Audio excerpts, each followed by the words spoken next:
Yo, it's your boy Mike Smith back once again with another stream, and we got a juicy one. We have a juicy one, and this is crazy. We're back. Yo. I'm sorry if I sound so excited, but like anytime we have conversation that gets dicey or gets very spicy, I'm always turned up for it. But yo, Sherly Swoopes and Caitlinclark. Sherly Swoopes takes another shot at Caitlinclark once again. Now, people are saying on social media, and this happened yesterday, and I'm reporting it, analyzing, talking about it right now, but people are saying that Sherly Swoopes hates Caitlinclark more than Kendrick hates Drake. They saying that Sherly Swoopes hates Caitlinclark more than Nike hates Jaylen Brown, more than Shaq hates Rudy Gobert, more than Kanye West hates Adidas. Like, this is crazy. And it's just funny. And we're gonna dive in deep into it, and we're gonna talk about how it started and the recent news that came out, or the conversation that came out based on Sherly Swoopes giving her opinion on Caitlinclark, which she is titled to do. But first and foremost, I want to say that Sherly Swoopes is one of my GOATs for the WNBA. I grew up, me and my father, kind of like, I was big on watching basketball in the NBA, but when the WNBA first came around, my father had me watching the WNBA as well, the Houston Comets, and Sherly Swoopes was a GOAT. She is one of the GOATs, the pioneers of the WNBA game, so she should be respected. And we're talking about a four-time WNBA champion, three-time MVP. I think she won the Defensive Player of the Year a couple times as well. Like, she is a GOAT. She signed the first shoe deal from Nike as a woman in the WNBA. Like, she is a legend. She is a GOAT. And also, maybe a little bit of the beef comes with the fact that she wore number 22 and Caitlinclark wears number 22. Who knows? But I want to start that off to saying that Sherly Swoopes is a GOAT. But I am a truth teller. So the thing about me is I can take my biases out of every situation when we talk about the game of basketball, because that is my job when it comes to working in the media. That is my job when it comes to actually analyzing, critiquing players and also their play styles and their game in general. So I have no qualms about going after what Sherly Swoopes is doing, even though in my eyes, I consider her one of the GOATs, one of the pioneers of the WNBA game. Other people may not feel that way, but certainly you may not feel a certain way based on your opinion, but facts are the facts. And that's why when I'm about to talk about Sherly Swoopes and what she's saying is not factual, it's going to be backed with facts and evidence. But it all started basically on Gilbert Arenas' podcast when Caitlinclark was first coming into the WNBA, and also Angelreese. And it started off with Sherly Swoopes being asked a question about Gilbert Arenas, and she basically saying how neither Angelreese was going to come in and dominate. She thought Angelreese was going to be a good pro and work up to that level to become a great pro someday, but she didn't think she was going to come in and dominate the way that she has been dominated. She also said that Caitlinclark, all that stuff that she's doing in college wasn't happening. She wasn't going to dominate. She wasn't going to do the things that she was doing in college. That was a big argument. That was a big conversation. That was a big uproar when we talk about social media. And it felt like it was coming from a position of, okay, maybe she's just analyzing the game and basically telling people that didn't watch the WNBA and first time or coming into watching the WNBA, like, it's hard. Like, it's hard to find a job. This is an actual job. Girls are competing to stay on teams. It's not a lot of teams, not a lot of roster spots. So it's a hard thing to do, to come in and be dominant, because a lot of girls are fighting for their lives because it's so limited opportunities. That is true, but also is another side of it where it was just kind of like, maybe you just don't want to appreciate what's about to happen due to this draft class. And unfortunately, that take that she said about Angelreese and Caitlinclark, it aged like milk. So that's how I started. And recently, let's get to where we're at right now with the Sherly Swoopes and the Caitlinclark situation, because now not only is she backtracking, But now it's just kind of like you're trying to prop up a player based on things that really didn't necessarily happen. And also to stay back to when the Gilbert Arenas episode, she was talking about how what she did in college wasn't really that impressive by breaking an all-time scoring record. And she was like, well, Kelsey Plum did it in 4 years, and what Caitlin Clark is doing is not really that impressive because she's not doing it in 4 years, even though Caitlin Clark did the same thing in 4 years. So it's a lot of like things that are more seeming like it's more so hate for Caitlin Clark and her greatness than it is actually analysis. But basically on the Queens of the Court podcast, Sherly Swoopes came out and said that she doesn't know if the Chicago Sky are a playoff team without Angelreese. And I agree. They are not a playoff team without Angelreese. Angelreese has been impactful. She's averaging 13, I think, was it like 13 points or 12 or 13 points and 11 rebounds per game. She has been impactful. She has been grabbing double-doubles. She has been a force on the glass, and her positioning, understanding the importance of positioning for rebounding really helps her excel, really helps her be this glass cleaner that she is. Now, I will say, as great as Angelreese is, she's not the best player on the Chicago side, on the Chicago Sky. That is Kennedy Carter. Kennedy Carter is the best player on the Chicago Sky. And to be honest, she is the most important and also probably the most impactful player that they have on the roster due to the fact of her pushing the ball and transitioning, due to the fact of her quick first step, being a one-woman fast break, the best one-woman fast break in the WNBA right now without question. Like, she is phenomenal. She is unstoppable. She is unguardable. And it's crazy that Chicago Sky had her on the bench for the first two weeks of the season, which made no sense whatsoever. So she is their best player, 16-2-2 right now. And once again, her game has constantly been elevating throughout the course of the regular season. So I can agree with Sherly Swoopes when she says that when we talk about Angelreese and her impact, they probably will be going to the playoffs without her. I can agree with that. But at the same time, we have to mention Carter as well as being the best player. But this is when things took a left turn, when Sherly Swoopes came out and said that, well, the Indiana Fever are a playoff team without Caitlin Clark.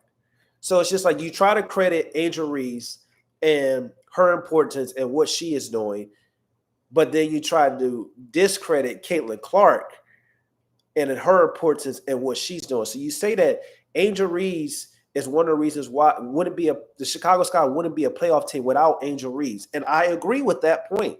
But then you come out and say that the Indiana Fever would be a playoff team without Caitlin Clark. And to me, that just doesn't make any sense, considering the fact that Chicago Sky went to the playoffs last year and the Indiana Fever have had the number one overall picks for the past 2 seasons in a row, which means they were the worst team in the league for the past 2 seasons. You don't get the number one overall pick being a great team. The Indiana Fever have been trash.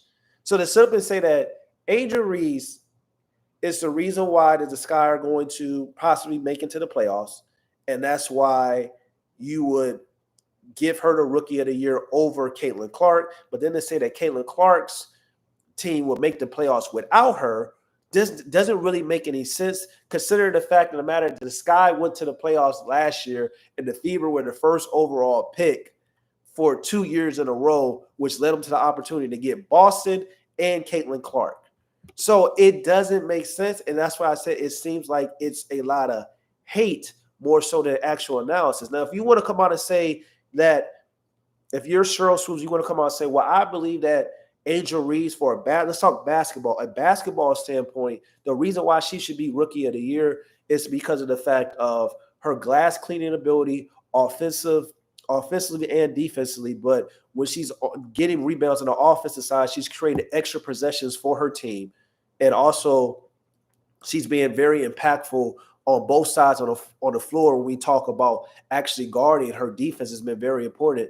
Angelreese has sometimes even showcased and stepped out on the perimeter and showed her ability to guard guards on the perimeter as well as being able to guard post players. So if you want to have a basketball conversation, it should have led with that for as her being a Rookie of the Year. But to be honest, everything that you could say about Angelreese, you could say the same thing about Caitlin Clark and her overall impact and what she has done in the game of basketball for the WNBA, coming in, leading the league in assists, being dominating, controlling the pace, pushing the ball, creating tempo, and basically unlocking this team, because that's what she has done with the Indiana Fever. She is the best player on the team. She is the most impactful player on the team. So when we talk about Caitlin Clark, it's like, and Sherly Swoopes talks about Caitlin Clark, it's kind of like, well, you're trying to negate the fact that the Indiana Fever were terrible before she arrived. And you kind of try to negate the fact of her overall impact to make it seem like Angelreese's impact is so much more because that the Indiana Fever have 3 All-Stars. And to be honest, they shouldn't have had 3 All-Stars. But the fact is, they had Kelsey Mitchell, they had Aaliyah Boston, and they had Caitlin Clark, of course. They probably should have only had 2 in Kelsey Mitchell and Caitlin Clark. And we know Boston's came on and played better over the course of the season. But Carter for the Chicago Sky should have been an All-Star. But the problem is they had too many guards and not a lot of big men. So for Sherly Swoopes to sit up and say that, well, the Indiana Fever got 3 All-Stars. That's why they have 2 other All-Stars other than Caitlin Clark. That's why they would most likely go into the playoffs. Well, to be honest, they really shouldn't even had 3 All-Stars. They only should have had 2. But the fact is there's not a lot of big men or centers in the league, and you need centers to fill out your roster because, unfortunately, the WNBA is not going to like positionless all-star selections or all NBA selections like the NBA did this past season. So that's why Boston was allowed to make the team, even though Cynthia Carter should have been on that team. I'm sorry, not Cynthia Carter. Kennedy Carter should have been on that. Kennedy Carter should have been on the team, on the All-Star team, because she has been the best player for the Chicago Sky. So even that narrative doesn't really make sense because, once again, even though they have 2 All-Stars, and I think Boston was an All-Star last year as well, and Mitchell as well, they were horrible. They were horrific until Caitlin Clark arrived. So to simply say that Angelreese has more impact on her team and that they wouldn't be in the playoffs without her, but then say this, the exact opposite about Caitlin Clark, it seems like hate, especially when you look at the basketball standpoint. None of the things that she's saying basketball-wise really doesn't make sense. And this is where the hate ultimately comes in, when people are looking at Sherly Swoopes a little funny, because now it's just kind of like, now you're just disrespecting Caitlin Clark. And now obviously it feels like you have something against Caitlin Clark. Maybe it's the fact that, once again, 22 with Sherly Swoopes, she's the GOAT. Caitlin Clark comes in rocking 22, been rocking 22, and now she's coming in and putting her stamp on the league in your number. And also Caitlin Clark, who averages 17 points, 5 rebounds, 8 assists. Sherly Swoopes, one of her MVP years, was 17.5 points, 5 rebounds, 3.5 assists. So her rookie year, her stats are better than yours in your MVP season. Maybe that's one of the things. And once again, I'm talking strictly basketball. I'm not talking the narratives. I'm not talking about things that Sherly Swoopes is kind of talking about. I'm more so talking about basketball. So we're looking at like Caitlin Clark and her impact, and she's not on a super team.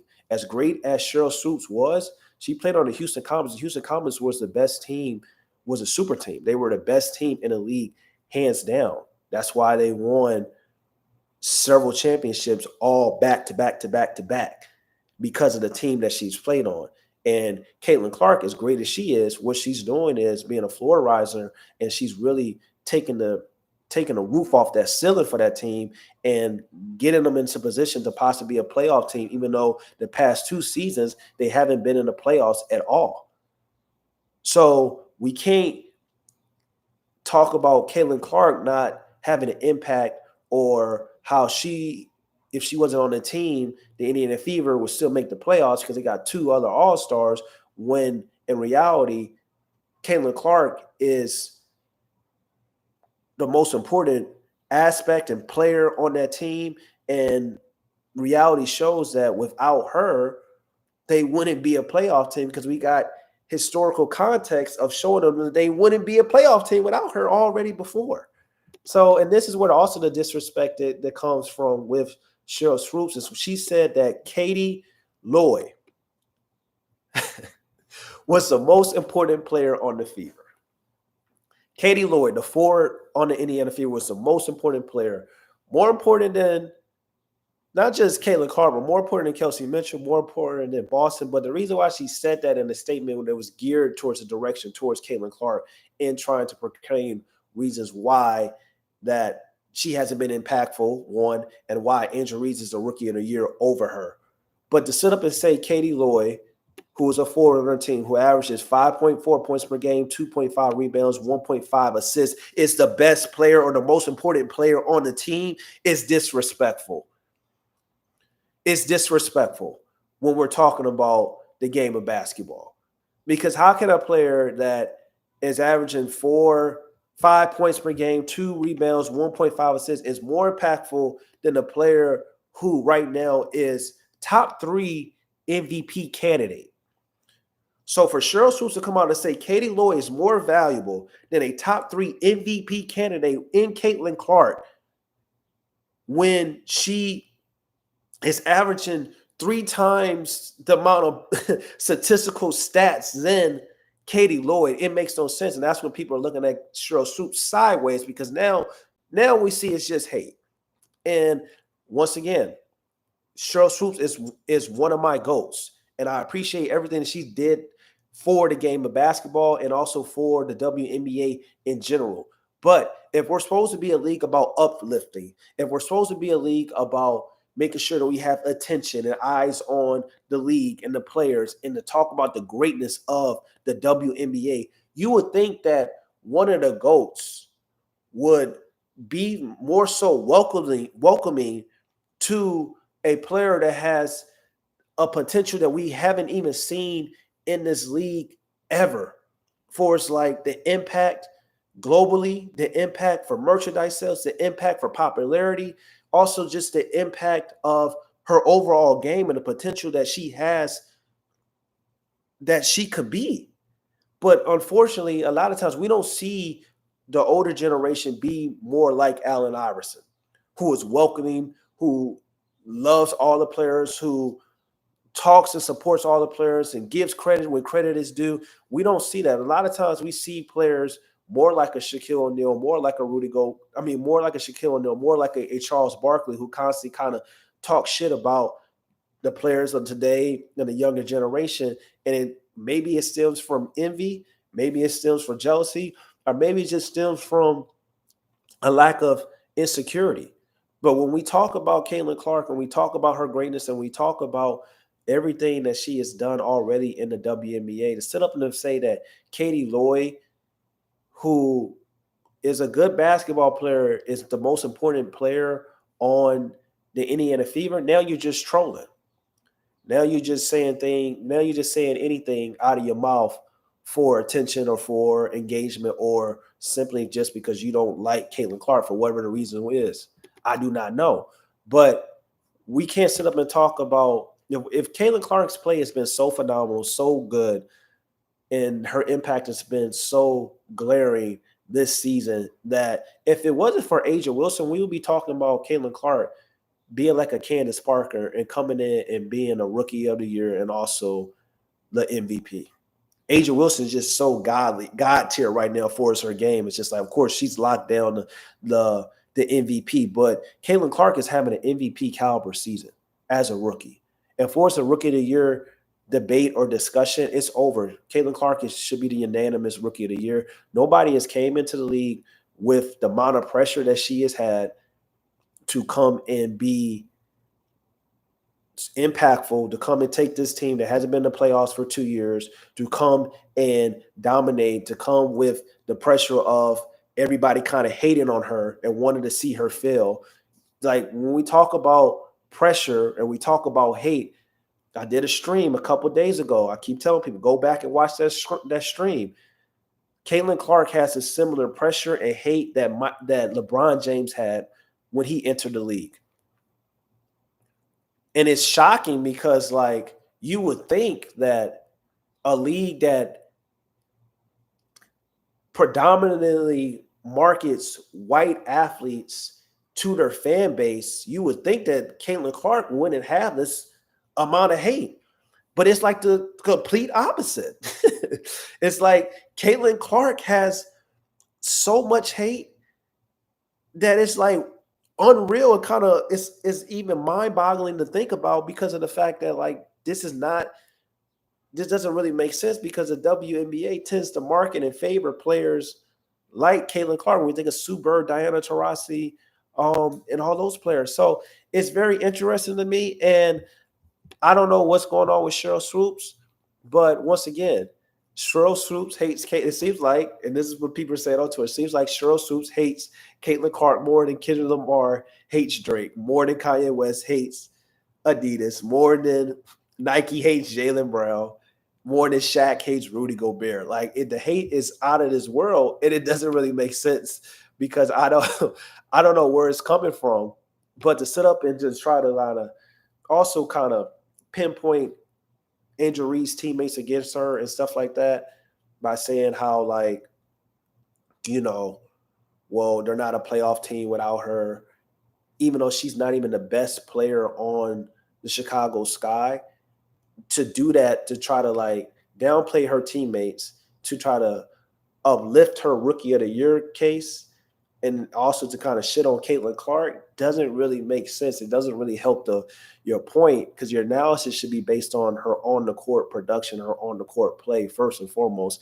And secondly, it doesn't make sense because the Chicago Sky went to the playoffs the year before, and the Indiana Fever had the first overall picks for the past 2 years. So even that doesn't really make sense. So it's funny, and I don't know why it has to be this way for the older generation, hating on the up and coming generation and stuff like that. Hopefully when I become an old head, I don't be that way, but I don't think I ever will because when I view the game of basketball in a lens of purity. And I think that's the problem when we have all these podcasts, when we have all these old folks commenting on the game. And let me say something, just because you have an opinion does not make your opinion right. I think a lot of times people get caught up in like having an opinion and their opinion is their viewpoint or something and the things that they feel. But just because they have that viewpoint does not make it right, especially if I could put out factual evidence and context to prove why your opinion is wrong, which I just did this entire stream on why Sherly Swoopes' opinion is wrong, even though she is one of my GOATs, even though I grew up watching her play, even though me and my father gravitated towards the Houston Comets. Those are some of the proudest memories that I hold and cherish to this day and help my love of basketball grow at a young age. That still doesn't change the fact that when you're wrong, you're wrong. And just because you're stating your opinion and just because you're classified to state your opinion because of your expertise and also your overall experience, which Sherly Swoopes and her basketball mind is impeccable. Nobody's denying that. But that doesn't mean everything that she says is golden. That doesn't mean that everything that she says is right. And I think a lot of times when people try to talk about the game of basketball and they're quick to point out, oh, this player played or this player had experience and they were in the WNBA or the NBA, that does not always guarantee them actually viewing the game from a lens outside of their biases, because a lot of times they're so competitive and been competitive their whole life. And most times it's just like, well, why are they hyping up this girl when I did this? A lot of times that's what goes on in their mind. Or like, why people all love Caitlin Clark so much? And maybe it's because it's the white savior complex like they want to put on Caitlin Clark. But maybe it's just because of, yes, her fan base can be a little crazy. Yes, her fan base can be a little obnoxious. Yes, Angelreese's fan base can be a little crazy. Yes, Angelreese's fan base can be a little obnoxious. Yes, LeBron James, Kobe Bryant, Michael Jordan, Stephen Curry. We can talk about all the fan bases in the world that are obnoxious and crazy at times. But at the same time, game is game. Ball is ball. Hoop is hoop. Caitlin Clark's is a bucket. I don't care if she was white, black, purple, yellow, green, rainbow. I don't give a damn what her skin color is. What she's coming in and doing in the WNBA has never been seen before. Her play style, her being this hybrid guard that can be a 4-level scorer, that can dictate and control the game with her playmaking ability. It ain't got shit to do with her the color of her skin. It has everything to do with her basketball skill and her ability on the basketball court. Yes, she's going to be afforded opportunities because of marketability, because of her game, but at the same time, the 90% of what's going on with Caitlin Clark has to do with Caitlin Clark putting the ball in the hoop and being great in basketball, just like with LeBron James, just like with Kobe. 2 years, they haven't been in the playoffs since 2016. So I didn't even know that. Shout out to Brandon Sleep. He says that the Indiana Fevers ain't been in the playoffs since 2016. I don't know if that's true. I've got to fact check that, but if he said that that's true, that makes it even more embarrassing. The fact that Sherly Swoopes was coming out and saying the things that she's saying about how the Indiana Fever would still go to the playoffs without Caitlin Clark if they ain't been since 2016. That's crazy. That's almost a decade ago. That's 8 years. Like, that's crazy. So if that is true, and y'all get in the chat and y'all help me out and find if that's correct or not, and ask y'all questions, blow the chat up. I really appreciate that. But that makes it even more outrageous and more insane and more like, what the hell are we talking about in this situation, in this topic? And it's crazy because I wish things we can just stick to basketball, and I wish things can just stick to like not pinning Angelreese and Caitlin Clark against each other, because Angelreese had nothing to do with that conversation. She could have uplifted Angelreese and talked about Angelreese being a rookie of the year without trying to downplay Caitlin Clark's greatness and downplay Caitlin Clark and what she's doing for the Indiana Fever. Because at the end of the day, it's just kind of like, if we're talking about basketball only, I'll say this again, the rookie of the year race is over with. I love Angelreese. I support Angelreese. I'm not one of those people that you got to love Kobe or LeBron. You got to love Kobe or MJ. I'm not one of those people. Basketball is basketball. Game is game to me. But for double-doubles are important. Rebounding to get the ball is important. But the most important aspect is putting the ball in the hoop, number one, and also for its like playmaking ability and getting your other players in the game involved. And Caitlin Clark does both of those things at extremely high level.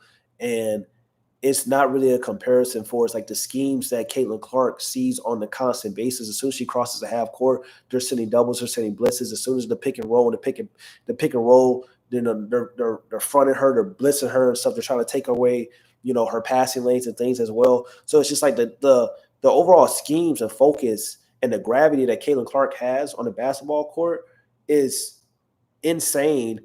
And she sees schemes on a daily basis on each and every game, and Angelreese doesn't see schemes. And the reason why she doesn't see schemes, because one, she doesn't have the ball in her hands, of course, because she's a guard. She's a post player, not a guard. But also because she doesn't see schemes the way Caitlin Clark sees schemes, because she can't do what Caitlin Clark does on the basketball court. And also offensively, her game is not at the level where it's really a threat for the opposing team. They think she's a threat when she's crashing the boards to get, extra chance opportunities and things of that nature. That's why they put 2 or 3 bodies in front of her when the ball goes up. But for us offensively, they don't view Angelreese as a threat the same way they view Caitlin Clark when we talk about scoring ability, and also really her playmaking ability and passing, because she can dominate the game without even scoring. So that's why when we have conversation, we talk about the rookie of the year conversation, we're talking about double-doubles, we're talking about a player that's getting schemes and matters. That's why Angelreese, Angel Wilson, as great as she is, it's kind of like she gets schemes and she still goes out and gets you 25 and 12 a night. Like, schemes matter when we're talking about the best players in the world, when we're talking about MVPs, when we're talking about rookie of the years. We can't undermine and underestimate the importance of who the defense is targeting and focusing and locking in on each and every night, and most importantly, each and every possession. When you watch Caitlin Clark, everybody's glued to her and making sure their eyes are on her, which also helps, playmaking, find the open man, which also helps her, get her teammates going in the flow of the offense. And the crazy thing about Caitlin Clark is she hasn't even figured out Like, she hasn't even got comfortable to a level for her scoring ability yet. Like, it hasn't even reached the level that it's been at Iowa, and it will eventually because she is a pure scorer. She's a pure hooper. Like, her playmaking is phenomenal, her best attribute. But once she figures out how to score without only just shooting threes, because right now she's just really shooting threes on the basketball court. But once she learns how to get that floater, once she learns how to come off the screen and get that 15 to 18-foot jumper going, like once she gets comfortable in that aspect on the basketball court, then it's going to get very scary. Then it's going to get very serious, and then people can get very, very concerned because then we're going to start talking about, everything is that people predicted and people thought was going to happen is going to happen. And then we'll start getting into very, very scary categories and very, very scary conversations. It's very, very scary potential. It's almost like when Luka Doncic came in. It's just like, and the NBA is definitely more challenging and difficult. But when Luka Doncic came in and what he was doing early on in his career, it was like, yo, if he ever gets the right team around him, if he ever gets help, if he ever figures it out, then it gets really scary because then we're talking about a player that just doesn't have all-time potential for it's like top 10. We're talking about then we can player maybe have GOAT potential. So once we already look at Caitlin Clark, to me, Caitlin Clark is on her way. She doesn't do anything right now, improve any aspect on her game. She's well on her way to becoming the best passer the WNBA has ever seen. But if she starts figuring everything out and becomes more of a well-rounded player and also starts utilizing every aspect on the basketball court offensively for its like every level, then it gets scary because now we're not talking about all-time potential. Now we're talking about GOAT potential. Now we're talking about Maya Moore. Now we're talking about Aja Wilson, who's kind of headed to that potential. Candace Parker, Lisa Leslie, Cheryl Swoopes, Cynthia Cooper. Like it's some players that like when we Diana Taurasi, with some players when we think of like all-time GOATs and greats in this game, like maybe that's probably why Cheryl Swoopes is a little nervous because maybe she sees that potential. And a lot of times when as great as you are and in the game of basketball, in the game of sports, records are made to be broken, legacies are meant to be passed. And sometimes when you feel like your legacy may have not got the credit that it rightfully deserved because of it wasn't a lot of teams in the WNBA and you played so long ago and you just see all these young players that's coming maybe surpassing your legacy or surpassing where like and kind of forgetting about you. Maybe that's where some of the insecurity lies instead of where it should be like be comfortable with your greatness that you can watch other people's greatness and you should always root for the other person to in the next generation to surpass you and to do better than you. That's what it's supposed to be about. Brandon Sleep says, I just double checked. It was 2006. They lost to Phoenix in the first round. So wow. Shout outs to Brandon. Like, so that makes it even crazy. So the Indiana Fever ain't been to the playoffs since 2016, really. And the fact of the matter is that Cheryl Swoopes is coming out and saying that Caitlin Clark's team will be a playoff team without her when they ain't been since 2016, and it was a first round matchup against the Phoenix Mercury. That's really crazy. That's really insane. That's kind of also just proves my point where now it's just like now we're just talking about hate at this point. And once again, the biggest thing was when she said that Katie Lou, who averages 5.4 points per game, 2.5 rebounds, 1.5 assists, is the most important player on the Indiana Fever, while Caitlin Clark's averaged 17 points per game, 5 rebounds, and 8 assists per game. But somehow Katie Lou is the most important player on the Indiana Fever. And I hate when people do this, and I hate when analysts, and I hate when former players try to come out and say this because it's very disrespectful. It's like Kenyon Martin came out and said on Gilbert Arenas' podcast, I feel a lot of people going Gilbert Arenas' podcast just lose their damn mind. But Kenyon Martin came out and said that we all know that Kyrie Irving is the best basketball player on the Dallas Mavericks. And y'all know what I mean by basketball. Okay. I understand the skill set and the talent aspect of the game, and I understand that. And I think that Kyrie Irving is the most skilled point guard or whatever position he plays, one of the most skilled players to ever play this game. But just because you're more skilled and you're more talented, that doesn't make you more impactful, and that doesn't always results to production on the basketball court or overall wins or championships and overall success compared to a guy that's less skilled. And I came out, I had a stream where I said that I think Kevin Durant, take the resume aside, ability and talent, skill set, he is top 5 all time when we're just talking about those things, which I still think that is true. And I also think that Stephen Curry is as well when we take the resume aside. But the problem is you can't take the resume aside and only look at one aspect of that. So it's just like a lot of times people say crazy things without context, but you have to add the context, because if you don't add the context, then how are people going to know what you are trying to say without necessarily trying to take a shot at another player? So it doesn't make sense. And it's funny and it's hilarious. But once again, a player that averages 5 points per game, and even like the Boston Celtics situation with Jason Tatum, people are saying that, I think it was Nick Young or somebody said that Derek White was the most important player on the team. It's easy to always look at role players on great teams or playoff teams and give them that love, give them that support, and talk about, damn, like he's the most important, he's the glue guy. Like Draymond Green's the glue guy. Josh Hart is the glue guy. Katie Lou is the glue guy. They're the most important parts on their team because they do the dirty work. They do the hustle stats.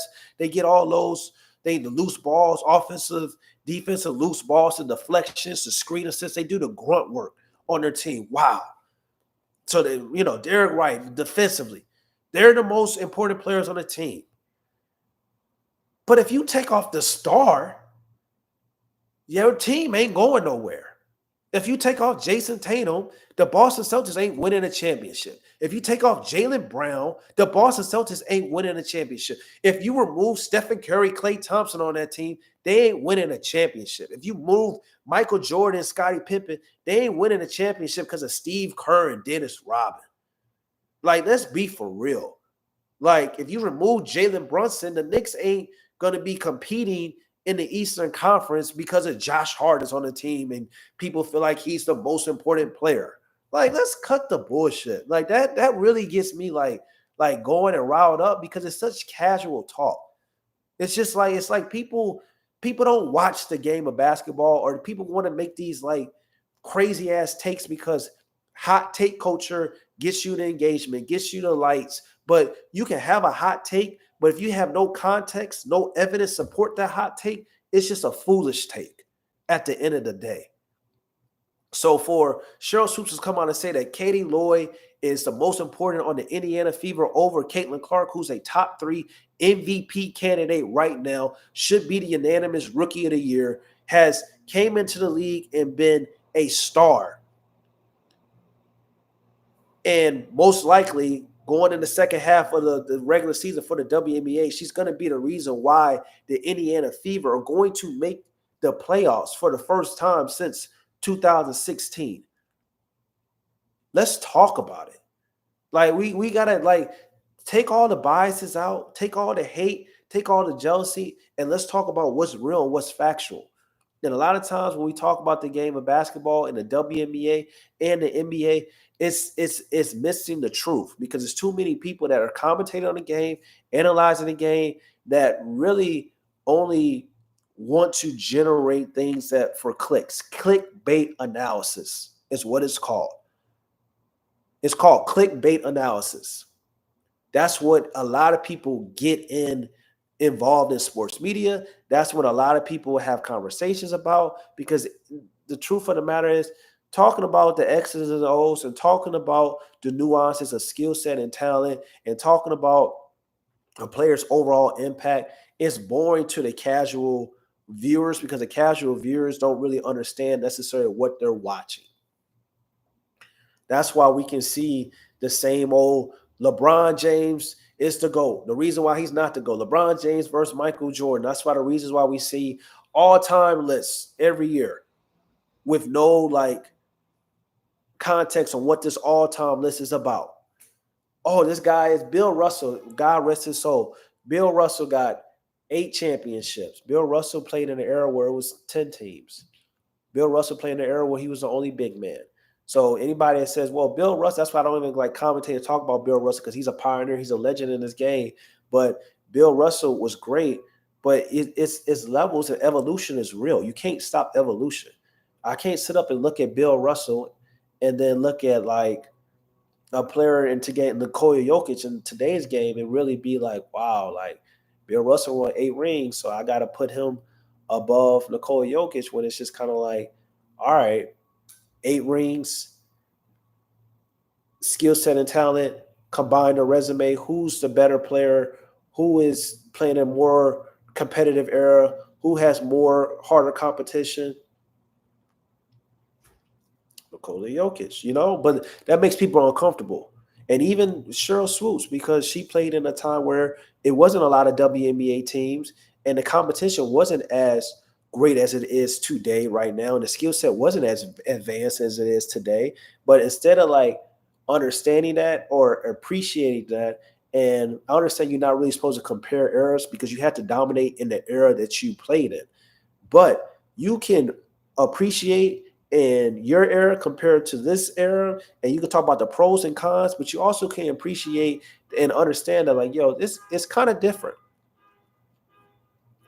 Like the skill set in today's game is kind of better than the skill set in our game. It's more advanced. The teams do different things for us, like offensive schemes and defensive schemes compared to our generation. It's not really rocket science. It's not really hard to do.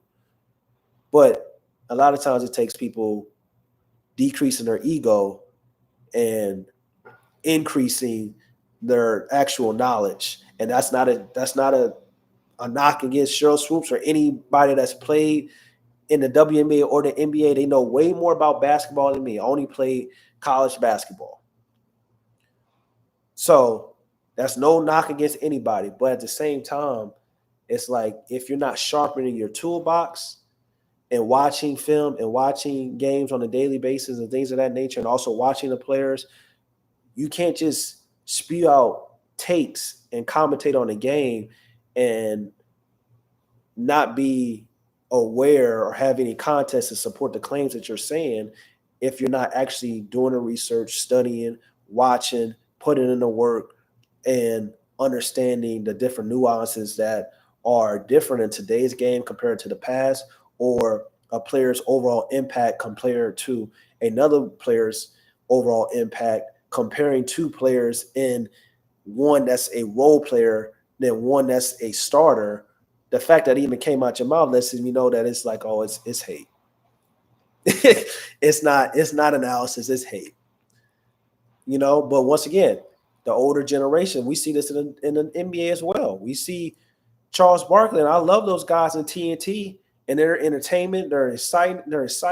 It's a lot of excitement. It's fun to watch, laughs, giggles. We all get excited, but them guys ain't giving no real analysis other than Kenny Smith and when Draymond Green hop on there. But it's more of a entertainment personality show. But the best analysts in the game and the best people that commentate on the game is your boy right here, and other people that can have personality, have entertainment, but also give you context, the analysis, and also keep things strictly about basketball. Like, I don't care about the outside stuff when it comes to the narrative or a person's personal life, unless it's something egregious that really affects everybody and we have to talk about it. But I care about hoop. I care about the purity of the game. I care about watching the game. I care about learning more about the game. I care about continue to increase my knowledge of the sport of basketball because I love the game and I want other people to love the sport because the sport is so pure. It's also very simple, but it's also very complex as well. And a lot of times it's the simple part, the hot takes, the narratives that everybody's gravitating towards because of the media capitals pushing out certain content, because of now former players coming out, creating their own content and pushing out certain content. And it feels like we're kind of getting lost in what matters the most, which is the actual product on the basketball court, which is actually the skill set and the talent and the everyday games and input that these players put in as well. And also, it's also sometimes it's the players as well, because of the fact they don't love the game like the passives love the game.